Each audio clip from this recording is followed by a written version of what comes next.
There is a difference between questioning an election and poisoning faith in elections.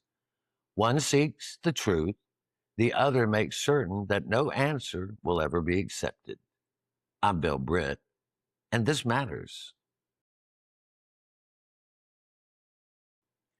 Election fraud is a serious accusation. When there is evidence, it should be investigated. Ballots should be examined. Audits should be conducted. Officials should answer questions. And courts should hear every lawful challenge. That is how democracy protects an election. But election denial begins when the evidence runs out and accusations continue. The pattern is familiar.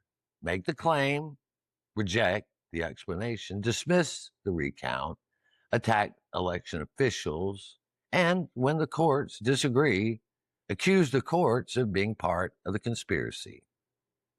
That is not a search for truth. It is a refusal to accept any truth that does not produce the desired results. Citizens should ask hard questions, but we should ask equally hard questions of those making accusations. Which ballots were unlawful? Which votes were changed? Which law was broken? Where is the evidence? And what did a court actually find? A public accusation creates a public responsibility. The person making the claim must be willing to prove it. Because trust in elections does not belong to one candidate or one political party. It belongs to all of us. And no politician has the moral right to damage that trust, to protect pride, power, or personal ambition. Election integrity is built through transparency, through audits, recounts, evidence, and the rule of law.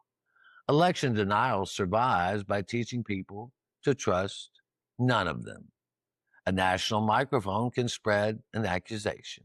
Political power can make it louder, but neither can make it true.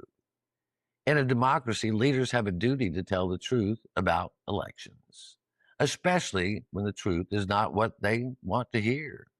Because the ballot belongs to the voter, and the public's faith in that ballot is a civil trust. No leader has the right to betray. A claim is not evidence, and grievance is not proof. I'm Bill Britt, and this matters to me. Does it matter to you?